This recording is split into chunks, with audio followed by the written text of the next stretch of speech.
Hello everyone, welcome to my learning journey and today we are going to do the next part revision of computer networks. तो last class में हमने देखा था IP address क्या होता है, ठीक है।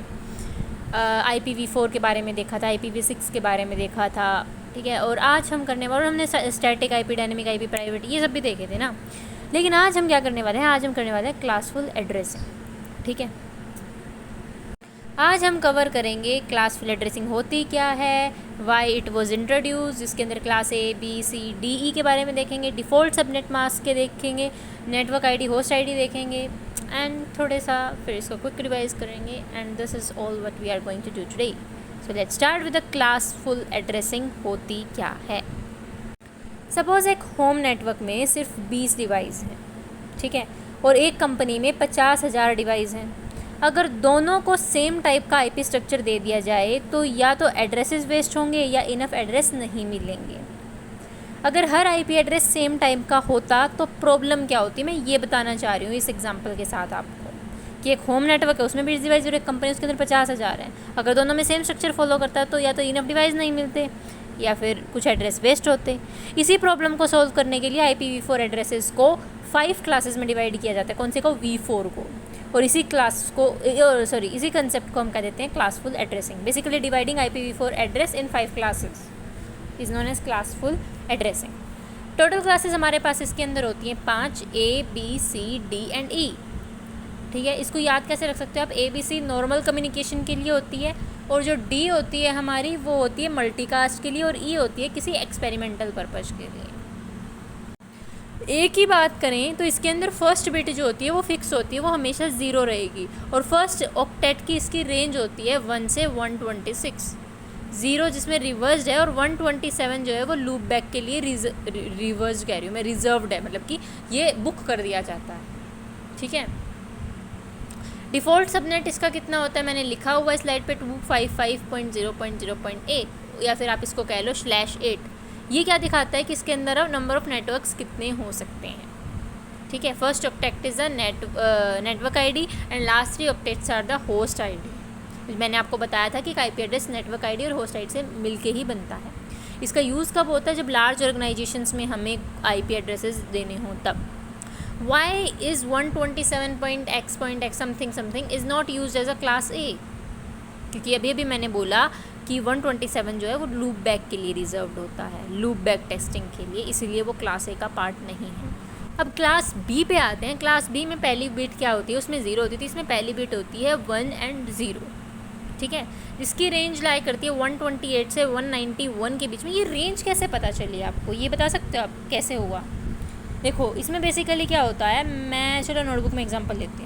तो ये क्लास B की बात चल रही है। देखो 8 वो होते हैं हमारे अंदर, 8 बिट्स का आईपी एड्रेस होता है, जिसमें से हमें क्लास B के लिए बोला गया है कि इसका डिफ़ॉल्ट मास्क होता है 16। इसका मतलब इसके अंदर 4 बिट्स जो होंगी वो होंगी नेटवर्क आईडी और ये होगी होस्ट आईडी।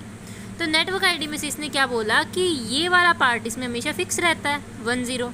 तो सबसे स्टार्टिंग कहाँ से होगी? अगर मैं सबको 0 0 0 0 0 0 कर दूँ तो ये क्या बनेगा? अगर ये होता है 2 की पावर 1, 2 की पावर 0 सॉरी 1, 2 की पावर 1 2, 2 की पावर 2 4, फिर 8, फिर 16, फिर 32, फिर 64, फिर होता है 128, ठीक है। तो इसने क्या बोला है, कहाँ से कहाँ तक लाइन करता है 1। अब 1 कहाँ पे? सिर्फ ये, तो ये 128 हो गई स्टार्टिंग। एंडिंग क्या हो सकती है? सबसे मैक्सिमम क्या हो सकता है? 1 0 तो फिक्स रहेगा, अगर बाकी सारों को मैं 1 1 1 1 कर दूँ तो, ठीक है, यानी कि 1 4 1 और ये। तो अब ये क्या बनेगा? सेम 1 + 2 3 हो जाएगा, 3 + 4 7 हो जाएगा, 7 और 8 15 हो जाएगा, 15 और 16 कितना हो जाएगा? 31 हो जाएगा, 31 और 32 कितना हो जाएगा? 63 हो जाएगा, और 63 + 128 कितना हो जाएगा? 9 191। यही मैंने रेंज बताई कि इसकी रेंज कितनी होती है 128 से 191, ऐसे रेंज निकलती है।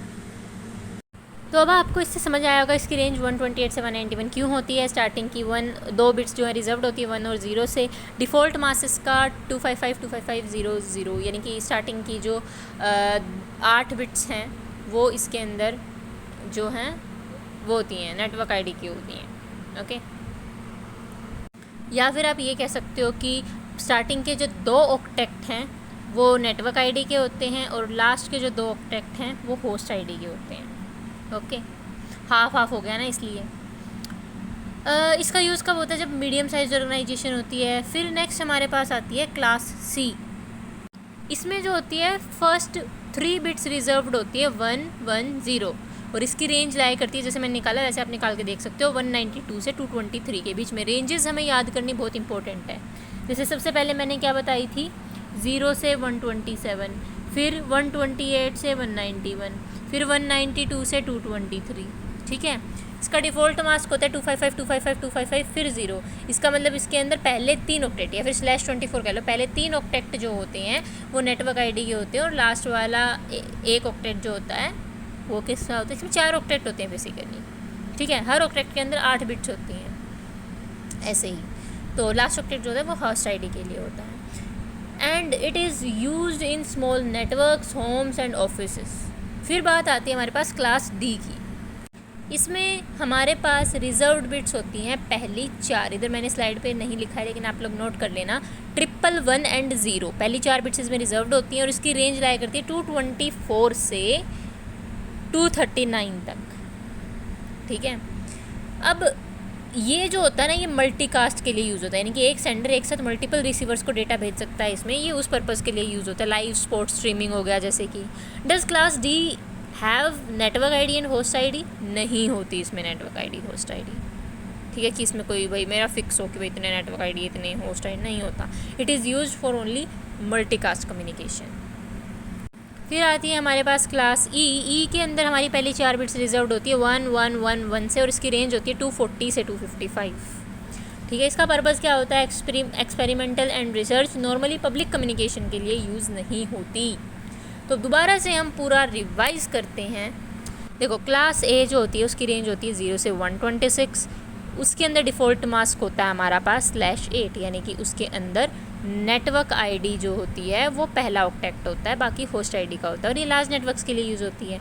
क्लास बी की बात करूँ, उसकी रेंज होती है 128 से 191, जिसके अंदर 16/16 या फिर कि मान लो 2 ऑक्टेट जो होते हैं वो नेटवर्क आईडी के होते हैं और 2 होते हैं होस्ट आईडी के। टोटल 4 ऑक्टेट होते हैं। ये होती है मीडियम नेटवर्क्स के लिए। क्लास सी की बात करें, उसकी रेंज होती है 192 से 223 के बीच में और उसका मतलब डिफ़ॉल्ट मास्क मान लो /24। इसका मतलब इसके अंदर 3 ऑक्टेट्स नेटवर्क आईडी के होते हैं और 1 ऑक्टेट होता है होस्ट आईडी का। स्मॉल नेटवर्क्स के लिए यूज़ होती हैं।